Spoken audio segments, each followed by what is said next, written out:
Hi, I am not Keith Ghostland. I am Susan Loyne. I'm filling in for Keith. I'm going to channel Keith later and hope I can do a good job and make them proud. I'm Ann Charles. And I'm Linda Quinlan. It is December 12th, Tuesday, and we acknowledge that we are recording here in Montpelier, Vermont, in unceded Indigenous land. So, off to you. Okay, Keith. so thank you very much.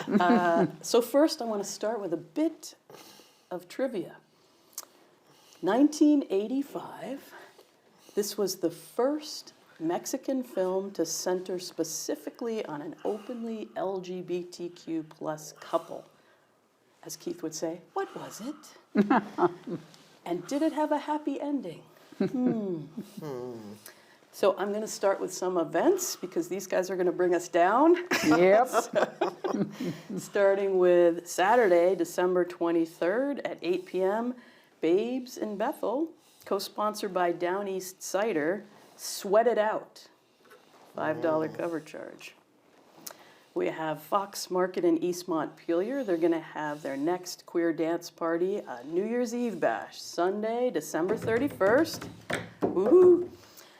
It says we'll be dressed. I don't know if I want to include myself in this, but some of them, other people, will be dressed as sexy glow sticks. Oh my. And I like that. Yeah, and they hope that you will do the same. The dancing starts at 8 and goes till 2 a.m. with a sparkling toast and countdown at midnight. They don't have a really big space, though, if No, they've got a lot so of people. it's funny that you should say that because there's a note that says to park in the park and ride if you're able to, if you're physically able to and you feel safe.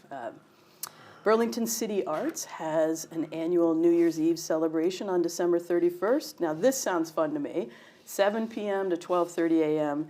The Big Gay New Year offers a musical celebration featuring a solo and DJ set by Caroline Rose, as well as performances by Lutalo, I hope I'm pronouncing that right, Hand-Me Down, The Burning Sun, and more, plus visual art and performance curated by Lydia Kern and Corinne Yance at the Echo Center. Friday, January 5th, now we're in our neighborhood now, the Barry Elks Club, who knew? The Barry Elks Club. Love Thyself Winter Ball. Now, Yeah, that's great. Now we're getting somewhere. It's the season of self-love. Can I say that on camera? Yeah. That seems a little smutty. And we're celebrating in style to start the new year off right. This will be a cabaret-style showcase featuring performances by Moxie Hart and Jack Rose of Burning Roses Burlesque. Anita Cocktail, I love that name. Anita Cocktail, along with her drag family to show you all how drag should be done. Rita Huey will dazzle with burlesque-inspired circus arts. Now, if you're like me, you just went to that place of self-love and circus arts. How is that? And love yourself. That's what I'm saying. Self-love, circus arts, that's a combination there. And then Lounge Lizard Larry will be serving up some big king energy. So I'm thinking, is this a drag king? I'm thinking. All right. More performers still being lined up, and the Elks Lodge is accessible. Bring cash to get in on some fabulous prizes, and there'll be food and drink, and a cotton candy vendor. Oh my, that's unusual. Donating proceeds to Rainbow Bridge. And I heard that Fox Market also has speed dating. Ooh, when's that? I don't know, but I saw it online. Oh, all right. I guess they have it occasionally, but it's interesting. So the fundraiser, the tickets are available online, and Keith is probably going to send us something for that. The website is givebutter.com. You just can't make this stuff up, people. There's group discounts for the self-love. And Rainbow Bridge wants to ensure every member of our local queer community can celebrate. So if you're a member of the community and you can't afford to attend, reach out, info@rainbowbridgevt.org. Sponsored tickets are available on a sliding scale. And then there's an event that already occurred, but it's worthy of mentioning. Queer Connect in Bennington sponsored a black and pink holiday card campaign. Did you guys hear about this? No. It reaches out to LGBTQ plus incarcerated people. Oh, And so Sending Black and Pink organized a nationwide prison pen pal program since 2005. When someone hears their name called by a prison guard during mail call, it's a reminder that people on the outside care about them. And it's also a message to the guards and other incarcerated people that this person has support and has not been forgotten.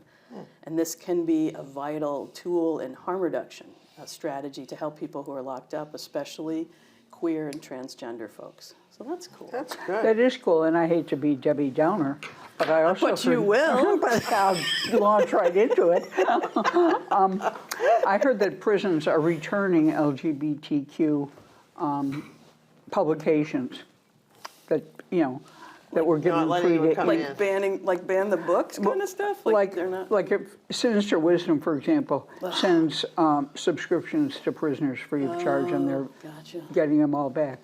Oh, That's ridiculous. Isn't that awful? I mean, it's just par for the course. I guess. So I have some news, but off to you, Ann, and we'll circle back to the news on the next round. You sure? Yeah.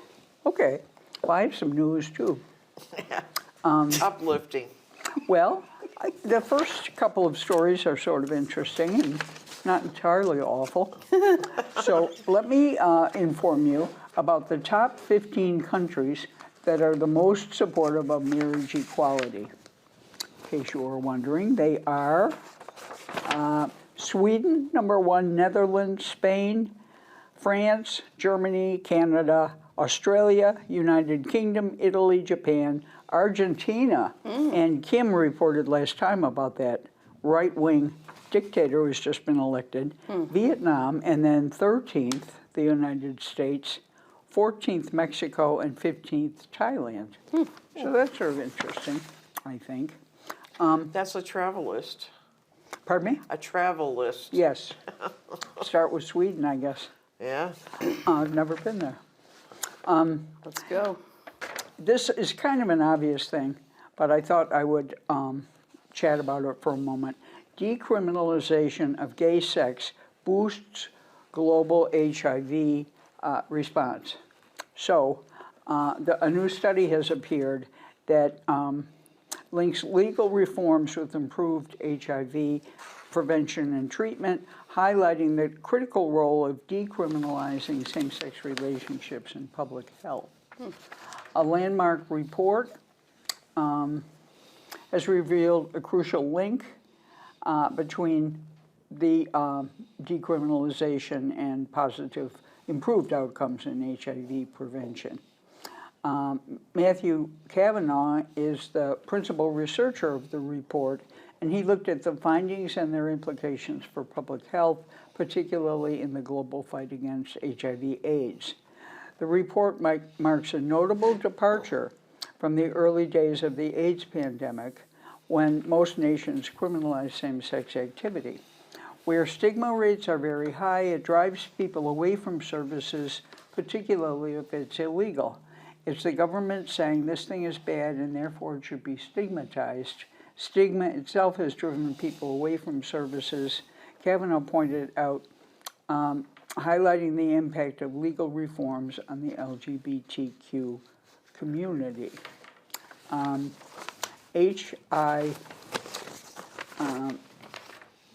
Men who have sex with men are more likely to be aware of their HIV status and access to effective treatment. But despite these positive trends, the report also addresses a concerning counter-trend, here's the downer, of increasing criminalization and homophobia in certain countries. Supported by conservative American advocacy groups, Uganda, for example, recently enacted, and Museveni just signed Kill the gays. And other countries have also cracked down on their queer populations, from Kenya to Russia. I think we all know this. The report includes, and this is a little upbeat, the report includes positive case studies with countries like Angola, Botswana, India, and Singapore, illustrating the diverse pathways to decriminalization.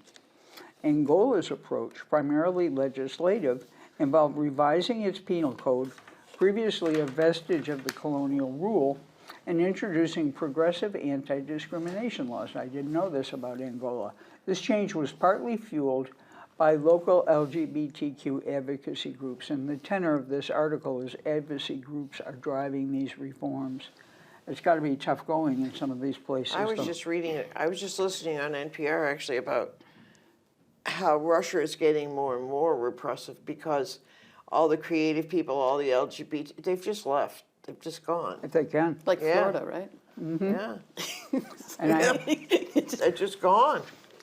Similarly, though, more upbeat in Botswana, a significant judicial ruling declared the criminalization of same-sex relationships unconstitutional, a victory largely attributed again to the grassroots activists.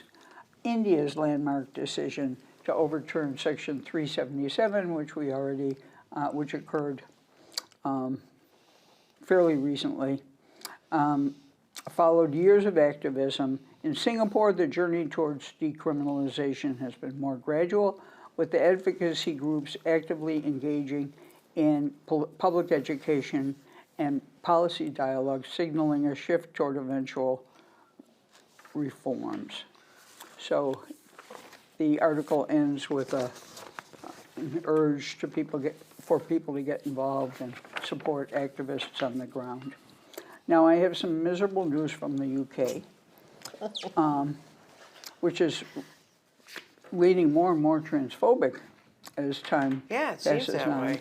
It's But they were incredible. listed on your top 15. I know it. They were like number 7 or something. I transphobic. was already thinking of moving there. So now you're Same-sex just going to bum marriage. me out. Well, I love the theater there, but same-sex marriage versus transphobia. Okay, gotcha. In fact, this minister, Badenoch, Kemi Badenoch, Sounds made up. says that, Badenoch? Bad Yeah. knock. Does bad knock have bad news? yeah, Badenoch does. She says that gender-affirming care for children should be considered a new form of conversion therapy. She's the Women and Equalities Minister, and she made the claim as she confirmed plans to bring forward a bill to ban conversion practices which seek to change or suppress someone's sexual orientation or gender identity. Research indicates about 7% of LGBT people have been offered or undergone such practices, and activists have been concerned about the scope of the ban since Theresa May first promised it in 2018. So conversion therapy ban, good. But Badenoch said the legislation had to address issues with gender-affirming care, which some critics argue is not the right approach for young people who are questioning their gender identity.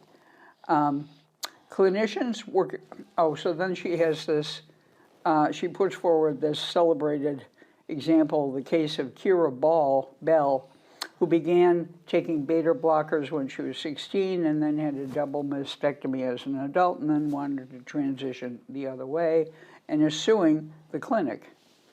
So that's the Tavistock Clinic, and clinicians working there have previously told The Guardian that affirmative care does not have an inevitable outcome of transition.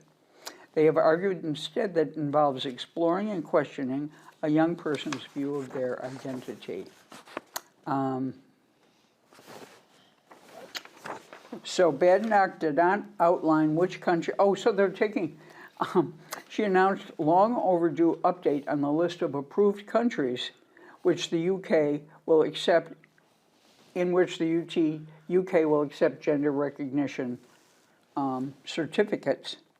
She didn't say which countries would be removed, but her Labour counterpart said, while Germany remained and China had been added to the list, our closest Five Eyes allies had been taken off. The Five Eyes alliance includes Australia, New Zealand, Canada, and the US. So if you get there, this woman Badenoch is afraid that people are going to go to other countries and try to transition and then try to get a certificate from the UK. Yeah. So applications for gender recognition. But what if you're British and you go somewhere else? You could just come home, right? Well, But will they honor the They certificate won't honor the, if you get it exactly, in a different Yeah. country? exactly. That's like, that was the same thing with gay marriage, right? People were going to other countries and getting married, and then they came back to their home country and they couldn't they get didn't benefits, and they recognize didn't it. recognize, Yeah. right? And even states before. Yeah.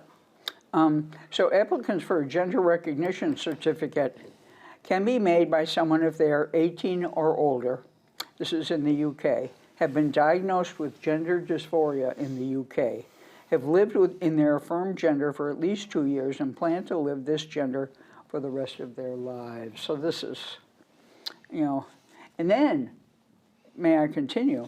Wait, one Yes, you more. may. One more? Well, there are 2 more stories from the UK that, okay, so now they've just, a court has found in the Tory government's favor over blocking Scotland's gender law reforms.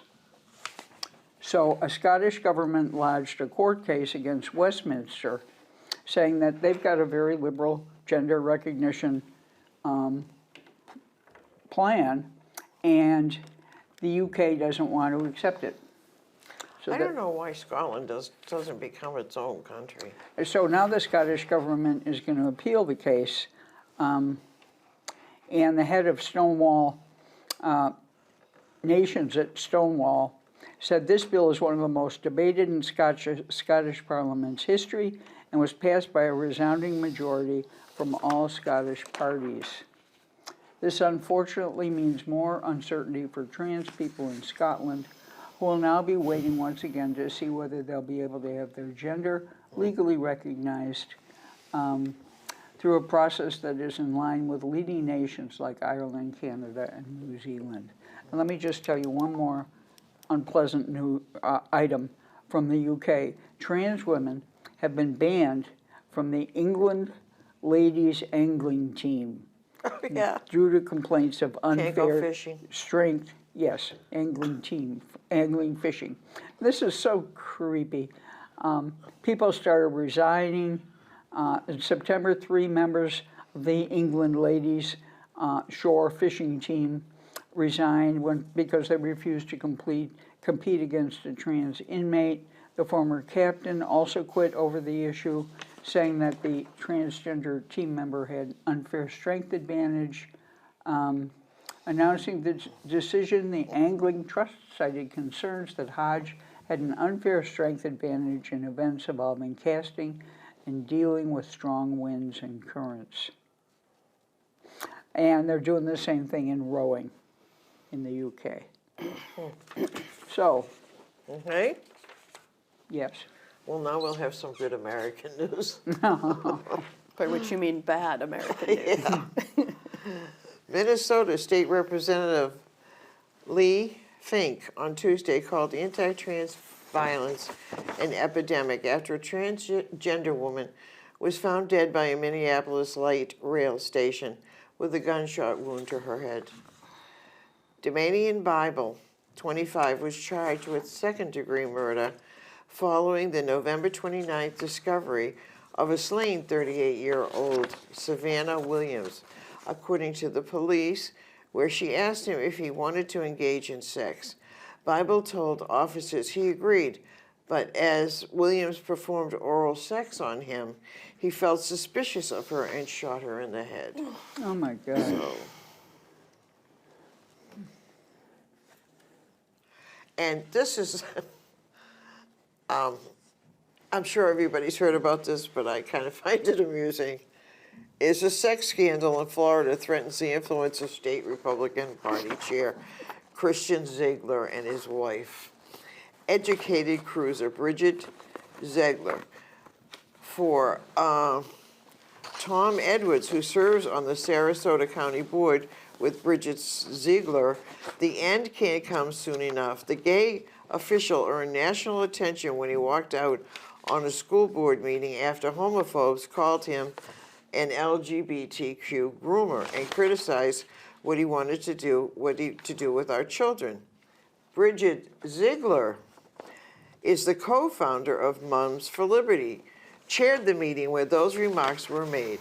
Now Christian Ziegler faces an active criminal investigation for rape, and both Zieglers have admitted to a past threesome with a woman leveling the accusation, couple emerging in bisexual triest while advocating against LGBTQ+ equality, has resulted in Florida leadings from both sides of the aisle demanding both Zieglers resign from public life. Bridget Ziegler, a mother of 3, often served as the face of those politics and stood with DeSantis at a signing ceremony for the Don't Say Gay law prohibiting instruction on gender identity or sexual orientation in public schools. So did you talk about the actual charges and what the victim said happened?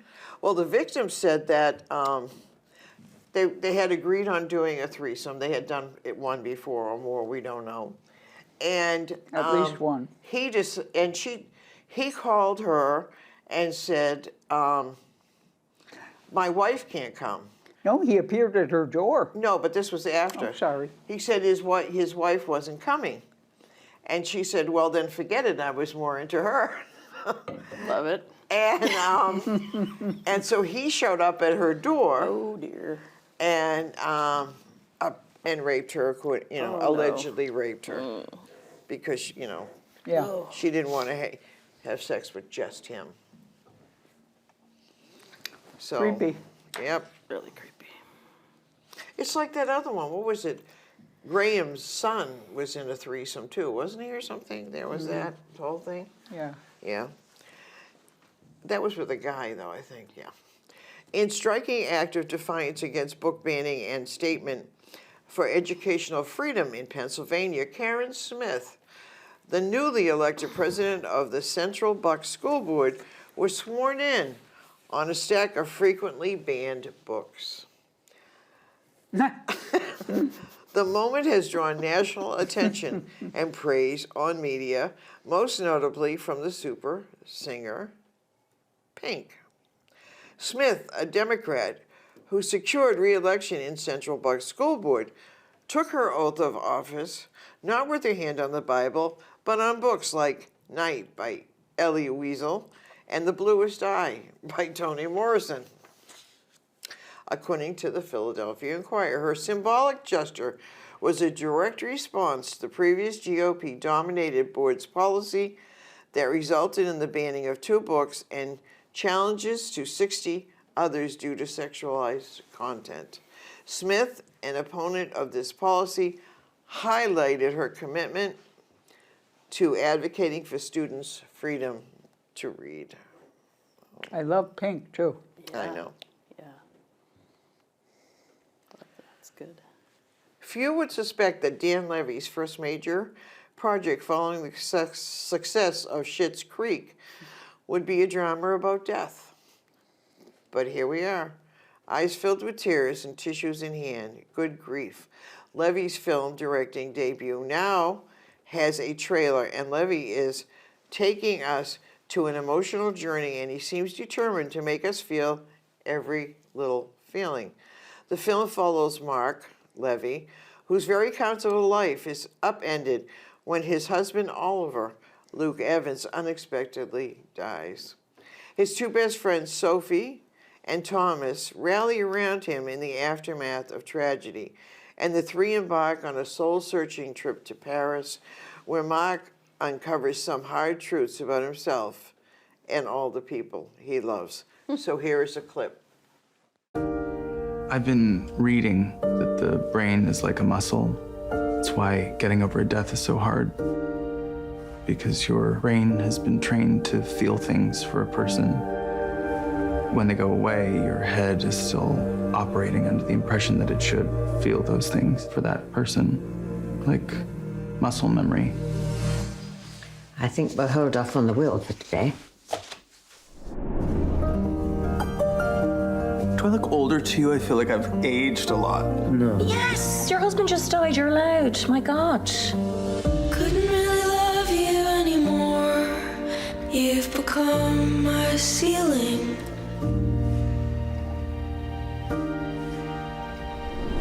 I wanted to thank you both for this year. I would like to take us to Paris for the weekend. We all deserve some joy. Yes, thank you. Where are we staying?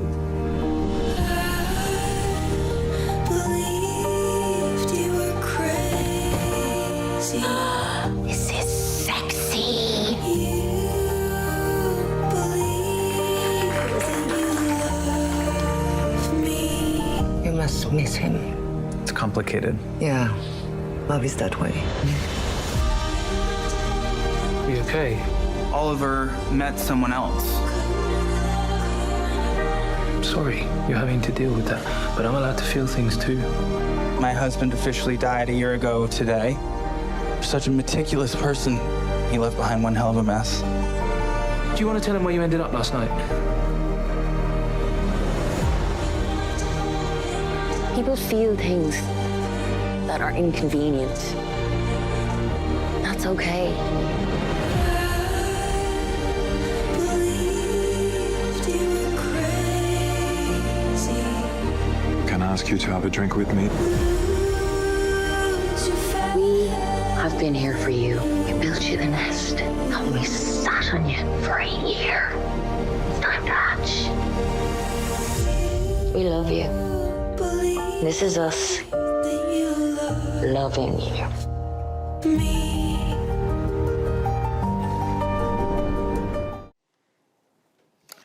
And for the, Where can we see this good grief? I don't know. That's just a tease if you don't tell us how we can see it.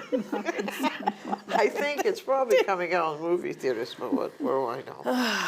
I know. It didn't say Netflix or anything, but you can look it up. I'm going to look it up. Michael Knowles, a far-right Daily Wire commentator, has sparked significant controversy with the latest assertions about the influence of pornography on sexual orientation and gender identity. In an interview, the conservative outlet Sound Investigator posted on X, formerly Twitter, Knowles discussed a number of undercover videos that Young claims suggested that major pornography companies like ALO and parent company Pornhub are purportedly attempting to turn their audiences gay and trans. So.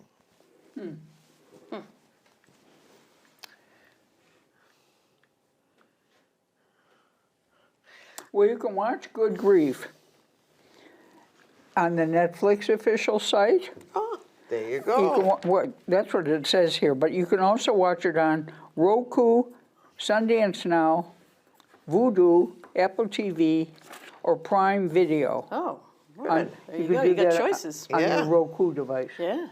But I don't know, it says watch for it on Oh, so it Netflix. hasn't been released yet. Yeah. Maybe it hasn't come out yet. All right. Well, we should have a viewing party. Popcorn. Sounds good. Yeah, movie night.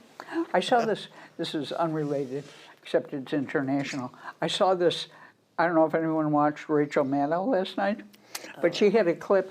There was a movie theater packed and did you see it? No, but I love her. And everybody had popcorn, and what they were watching was the new swearing in of the opposition party in Poland and the departure of the hated Fun. right-wing party that had been in power. all right. It was really cool because when it happened, There were so many people out there. I know it. They all jumped up and applauded. It was really in Warsaw. That's Yeah, cool. good. I digress. That's okay. Okay. A fourth man in Arizona has been arrested in connection with a brutal, premeditated torture, murder, and abuse of Bernardo Pantaleon, a gay man whose naked and mutilated body was found in a Phoenix park last month. Police say his killers were associated with a local Mexican street gang, shared messages saying gay men were not welcome on their gang's turf, and taunted the grieving family by sending them pictures of his mutilated body. Authorities on Monday arrested Christopher Ibarra, 21, and charged him with first-degree murder and gang-related charge. Police don't believe he participated in the murder, but he knew of the plans and did not stop them. So. And there's a tribute to Norman Lear, producer and writer, who died Tuesday at age 101. That's a good run. That is a good one. Was responsible for some of the most groundbreaking television shows of the 20th century, featuring LGBTQ characters and spotlighting feminism. the lives of black families, abortion, divorce, and many other aspects of American life, not usually seen on TV at the time. Lear also was passionate liberal activist who founded People for the American Way in 1981 to stand up to emerging religious groups. And I'll do one more, and then we'll move on down the road. U.S. Representative Alexandria Ocasio-Cortez, the New York Democrat, played a pivotal role in the hearing challenging the underlying motives of the legislature proposals. She pointedly questioned the disproportionate attention and resource dedicated to marginalizing an already vulnerable group. We're here today because there's a proposal here to further marginalize trans women in sports. She said, highlighting the tiny percentage of transgender individuals in the U.S. population and questioning the need for such targeted legislation for an even smaller percentage of transgender athletes. There is a video of her talk on YouTube if you want to see it. It was very enlightening and it's worth a watch. And just for that, transphobia ran rampant in the Republican presidential debate, with candidates competing to see who could be the most anti-trans, denouncing gender-affirming healthcare and restroom access, and one even saying that being trans is a mental health disorder, and getting a dig in at Dylan Mulvaney's Bud Light campaign. So there we go. Okay. All righty.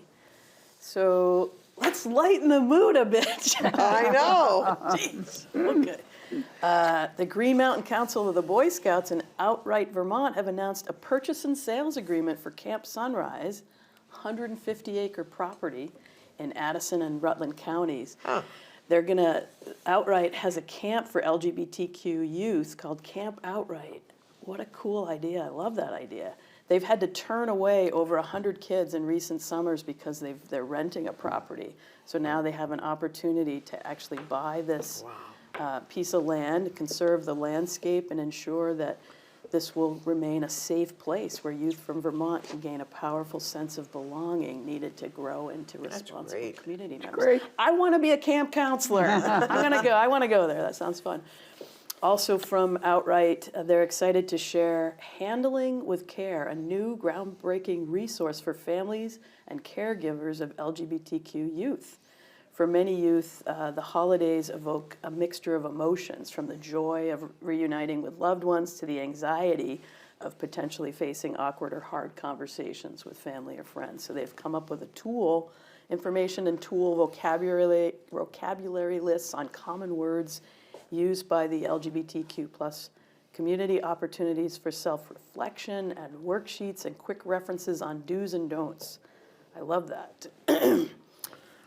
School district loses the battle to dismiss the Vermont human rights investigation. So the Maple Run Unified School District in Franklin County lost its bid to dismiss a Vermont human rights investigation. Do you guys remember this? There was an allegation by a student that they were being bullied, and the school didn't take any action. So they went to the Equal Employment Opportunity Commission and the Human Rights Commission, and the school pushed back. And the state of Vermont, the Vermont Attorney General's office, said in a statement that it was pleased that the Supreme Court agreed with its interpretation of the law to uphold the Human Rights Commission ability to conduct their important work. And Keith said, channeling Keith, this decision will be critical in our ongoing work to ensure all students in Vermont schools are provided protection and that schools are held accountable when incidents of harassment and bullying occur. So yay, Vermont. Speaking of Vermont, Emma Mulvaney Stanek became the Progressive Party's candidate for Burlington mayor. She's a state representative and former city councilor. She's the only mayoral candidate seeking the Progressive nomination. And side note, lesbian. So she said, we're at a critical turning point for what we do next. It's time for new leadership who can get things done. and make progress for our neighbors and our entire city. You know, if I may interrupt. Yes, you I've been may. following this a little, and the Democratic Party just on Sunday nominated their person, who is, I believe, the head of the Burlington City Council, and endorsed by the police and the fire department and so forth. And it seems like almost a classic case of mainstream versus progressive, you know? Because I think Emma talks about, I mean, she supports the police and everything, but she talks about She's working class. and grew up in Barry, and talks about the need for social workers also besides police. So it's going to be Interesting. really interesting. So some privilege there too, right? Is that- Yeah. Yeah. So because we can't be all rainbows and butterflies, we might take comfort that Vermont is a little insulated from some of the national alt-right politics. But recent actions of the Vermont Republican Party have illustrated its very present here in Vermont. At a 2023 statewide convention, the Vermont Republican Party invited insurrectionist Scott Presler as a featured guest. He's a bigot friendly with white nationalists and is on the Southern Poverty Law Center's hate group watch list. Isn't he Elvis Presley's cousin? No, it's It's like, are you kidding? What? Ba-dum-bum. State hate crime charges could be easier to prosecute following a 2021 legislative update. So following the shooting in Burlington of 3 Palestinian men, there's been a public discussion on why the alleged assailant has not been charged with a hate crime. Right. Legislative action taken in 2021 may help in this determination. Vermont law previously required that in order to convict someone of a hate crime, prosecutors had to prove the defendant was maliciously motivated beyond a reasonable doubt. But in 2021, lawmakers made what one called a simple but powerful change. Let's see, the statute required them to prove beyond a reasonable doubt that it was malicious, and maliciously turned out to be the death knell for a lot of those prosecutions. So the one word change at the suggestion of the state prosecutors, they wanted to remove the word maliciously from the statute. And so hopefully, we don't have enough evidence yet to support a hate crime enhancement, but there's no question that this was a hateful act, so Yeah. we'll be following that. I don't understand how they could come to any other conclusion. Yeah, I mean, yeah, you I know. don't get that either. Sounds malicious to me. Does. Dr. Anthony Fauci is on the list here. In a recent interview with The Advocate, so go Tony Fauci, in recognition of World AIDS Day, he said anti-LGBTQ plus sentiment today is reaching the same levels he witnessed in the early 80s when the AIDS epidemic was just starting. He said he's very concerned about anti-LGBTQ movements in this country.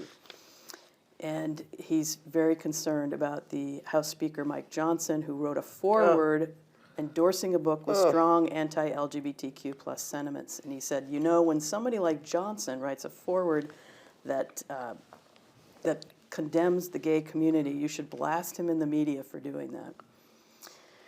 What else? You sent me this, and I don't know if you were going to read it. The Massachusetts Attorney General. Did you want me to read that? The what?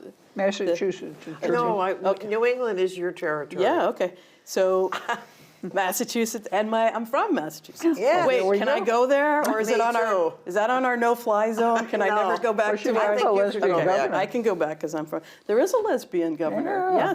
Yes. My sister sent me a picture the second they were elected. Anyway, the Massachusetts Attorney General has filed a lawsuit accusing a white nationalist group of civil rights violations. It repeatedly subjected LGBTQ plus events and facilities sheltering migrant families to intimidation and harassment. You know what they did? This really ticks me off. They showed up at drag story hours. They do that all the time. The other thing that I was not impressed with is in March of 2022, a dozen masked members of this NSC 131 group attended the St. Patrick's Day parade and had spectators that said, "Keep Boston Irish." Now, That's so awful. it's so ironic because as somebody of Irish descent, my mother still has in her kitchen a sign that says Irish need not apply. The Irish were so discriminated against that you would then be that hateful towards people of other communities, you know? Uncool people. Not happy with my home state. Let me just say that. Do more, people. Do better, Massachusetts. Okay. Then this is interesting. Canada's top medical journal recently recognized gray sexuality. You guys heard of this? Gray sexuality. It's a new sexual orientation that is a subset of asexuality. They define it as experiencing sexual attraction rarely or only under specific circumstances. Gray sexuality? Gray sexuality. I thought it meant aging. Like it's spelled That's what I thought what does that mean? We're talking But about it old people and but sex. I'm like, is that discriminatory? What's happening right now? We need to move on to Ann. Okay, but I do have to say the trivia. Okay. yeah. Yeah. Or do we come back to that? we come back to that at the end, don't we, Ann? Yeah, I don't care. Oh, we can do that whatever you now. want. Go ahead. All right. The trivia answer is the film was Doña Herlinda and Her Son. Ah, I have not seen this movie. I don't It know that one. hasn't been that long since the depiction of gay relationships has started shifting from doomed tragedies to painless slices of life. It's not the most accomplished gay film. It does stand best as an artifact outside of its place and time, at a time when gay narratives were being swallowed by death, pain, regret, and tragedy in a country with a thorny and complicated relationship with the queer community. This film, the very first of its kind in Mexico, depicts a loving, committed gay couple that was able to find joy, passion, and consistency with each other. Side note, I love this. Keith still has a copy on VHS. Oh, let's have a movie night there. Tucked away in storage. So we're going to have popcorn and we're going to And watch movie night. Yes, we're going to watch Good Grief and That's Doña right. Herlinda and Her Son. We're doing it. Okay. All right. All Over to right, you, I'm Ann. ready. Go So for it. speaking of films, my last Europe story involves a film. And, you know, we talked about prisons, too. This takes place in a... So we can have more popcorn and more That's films. right. Okay. It really does look intriguing, and you can see it on YouTube. It's called The Lost Boys. It's from Belgium. In a youth correctional facility, Joe is preparing for his return to society, but William's arrival turns his desire for freedom into a desire of another kind. Behind fences and cell walls, passions begin to play havoc with the need for liberty. So let's take a look at The Lost Boys from Belgium.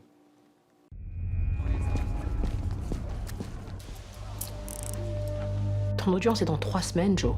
T'es pas content de sortir? Si. Tu mens.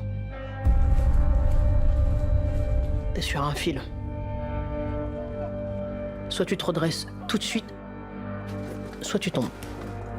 C'est quoi ça? Ta visite ce week-end, tu l'oublies, ok? Il est arrivé quand? Hier soir, il a planté un mec. Pourquoi t'as autant de tatouages? Pourquoi t'en as aucun? C'est pas ici que vous allez pouvoir vivre ça. Dehors, ouais, mais... pas ici.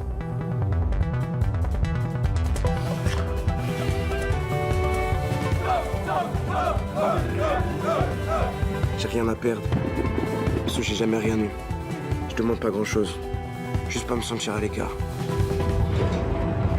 Juste du feu. Regarde. On va pas s'en sortir en fait. Tout ce que vous savez faire, c'est prendre des notes sur comment on mange, comment on boit, comment on dort, comment on vit, comment on est. Putain, mais même la nuit, vous nous regardez quand on dort. Tu pars quand? J'enflamme dehors, le feu dedans, je brûle de l'intérieur, je me sens vivant. Poulou, parasite, sauvageon. Et c'est trop bon, mon gars. Quand tu seras sorti, est-ce que tu voudrais venir vivre avec moi?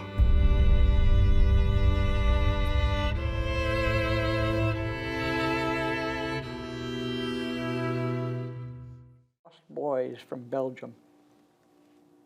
There was a movie that looks really good. There was a movie, Lost Boys from Brazil, wasn't there? Yes, there was one in 1987. sounds familiar. This is the different Yeah. one. This is an Okay. entirely different one. So, too unfortunate title, maybe.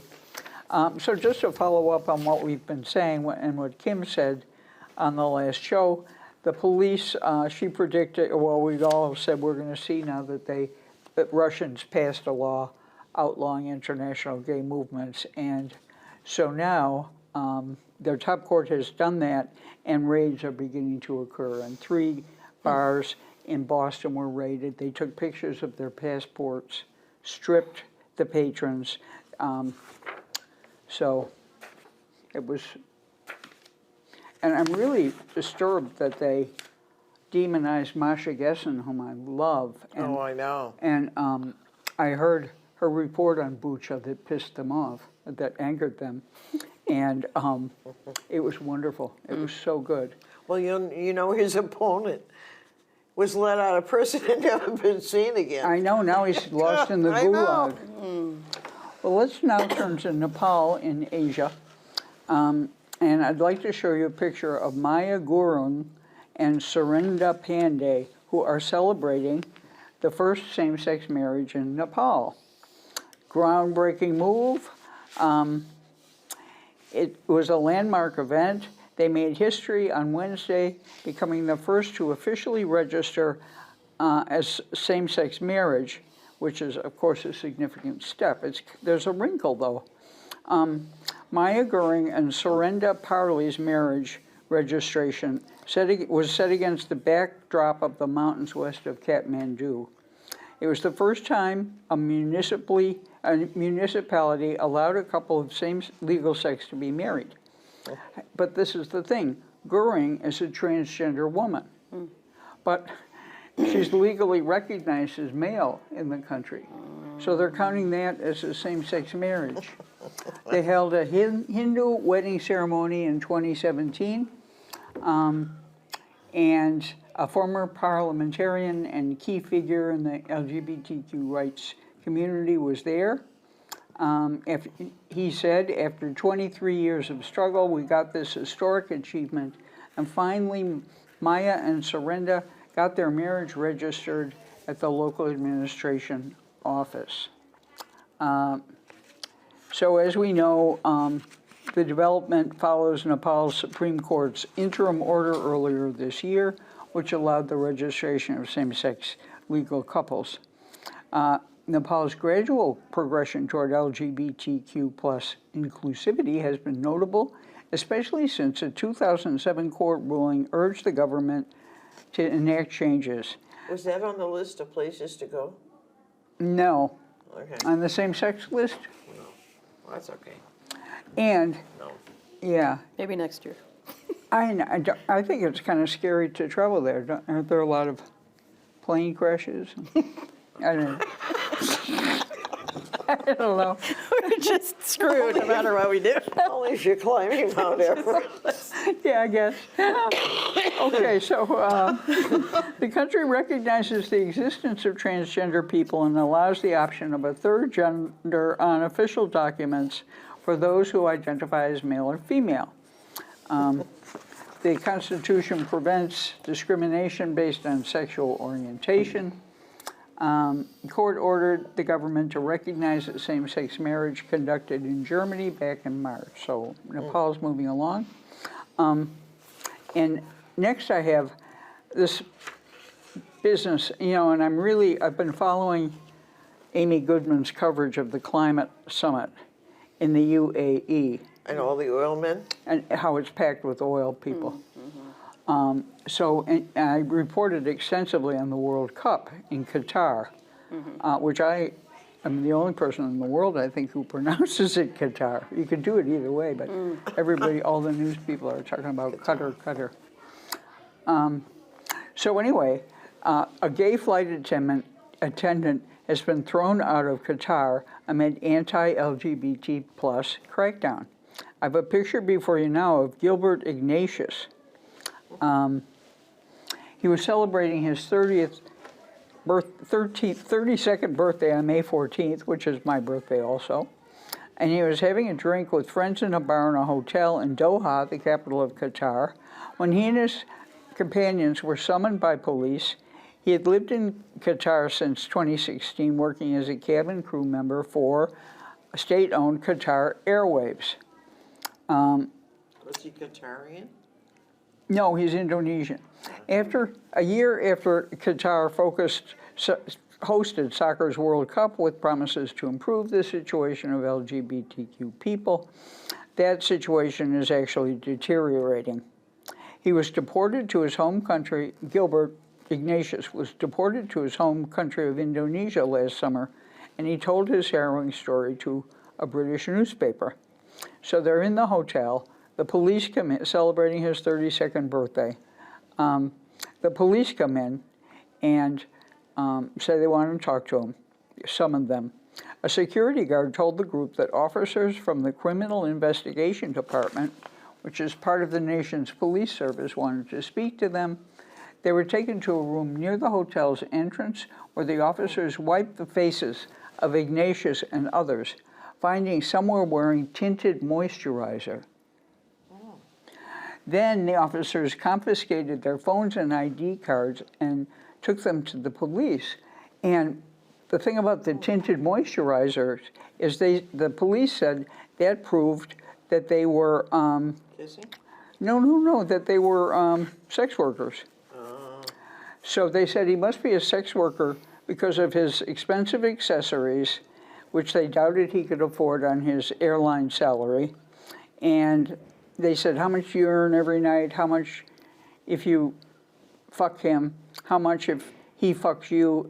I know what you're doing.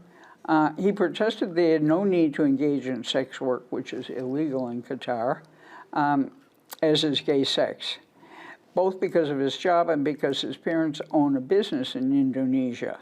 But they used the tinted moisturizer and a picture from Ignatius's phone of him attending a pride parade in Bangkok as evidence that he was gay and a sex worker. He was forced to sign a paper written in Arabic. This is a terrible tale. A language that he doesn't speak or read, as was one of his friends who also worked for Qatar Airways. The next day they lost their jobs, and in June they were deported. Now he left him traumatized, he said. Now he's working for Jetstar Airways in Australia. But since the World Cup, many other LGBTQ plus people in Qatar have had experiences similar to his. There were lots of undercover police doing this in shopping centers, restaurants, clubs, and bars, targeting mostly people from emerging countries like the Philippines, Indonesia, and Thailand. They're wiping people's faces, and those found using foundation or anything that is tinted are taken into custody and deported. Isn't this Only creepy? men wearing tinted moisturizer? So if women are wearing it, they're not sex workers? Yeah. They don't wear it. That's how they tell. Oh, jeez. Other LGBTQ plus people in Qatar have been extorted by officers who found them on gay dating apps. And one more thing, an activist expressed concern that Saudi Arabia, another country with an anti-LGBTQ Anti-woman, government, anti-everything. will likely host the 2034 World Cup. We're still giving it to abusive authoritarian regimes, the activist said. We need to move away from that. It gives the illusion of free speech. Now, I could review the provisions of the... No, we have to go on because I only got 4 minutes to try to finish up what I have here. All right. All righty. Certainly. So, Wisconsin Governor Tony Evers, a Democrat, Wednesday vetoed a bill that would ban gender-affirming health care for transgender minors. He Good. said, I promised I would do it, and I did. Carla Smith, I have a picture, was full of excitement as she exited the train in the West Village. As she approached the LGBT Community Center on West 13th Street, she paused to take a picture of the flag hanging outside. It felt like I was coming home, Smith told the Gay City News. The center on December 7th announced Smith would be its next chief executive officer, taking over from Glenda Testone, who served in the role for the past 14 years. And here is her picture. And Jean Hoff, MD, who in the 70s became the first openly trans psychiatrist to treat trans patients and who was the subject of a groundbreaking 1978 national television documentary on her own gender confirming surgery, died in San Francisco at home on October 26th of this year. How old When was in she? 1976 she took over the New York practice of Dr. Harry Benjamin, the noted German-American endocrinologist and sexologist who had worked with pioneering sexologist Dr. Magnus Hirschfeld in Germany, coined the term transvestite in 1910. Before immigrating to America, saw patients he would later term transsexual. He was the doctor for Christine Jorgensen, who had gender confirmation surgery in 1952 in Denmark. How old was this person? 85. And Madonna, the queen of pop herself, dedicated an emotional performance on an opening night of her celebration tour to LGBTQ people who have lost their lives to AIDS. The iconic pop star and LGBTQ ally kicked off her much anticipated celebration tour at London and dedicated the performance of her acclaimed 1986 ballad, Live to Tell, to those who died during the HIV/AIDS crisis, including her personal friends, she said. And I guess I'll just do one more movie, just to tell you that it's premiering on Netflix. It has come out as of Friday. Todd Hayes' latest film, May December, has received a ton of critical acclaim. At once moving, unsettling, and bizarrely funny, a film in generalizing Oscar buzz, as well as being hailed as something of a camp classic. I think I saw that when I was flipping through Netflix the other day. I think there it you is. go. Yeah. Well, More in- popcorn. More popcorn, yeah. In the 2 seconds we have, you know, the theme of some of the stories has been activism. And as we go out, I'd like to display a picture of protesters in the UK, followed by a picture of protesters in Russia. Okay. All right. And Can I on just that say- note, First, I think we need to say Happy Christmas Kwanzaa Lolly. yes, Whatever yes, people celebrate. yes, have May a you good one. celebrate well. Yes. And have fun and Be safe. keep remembering to resist. Resist.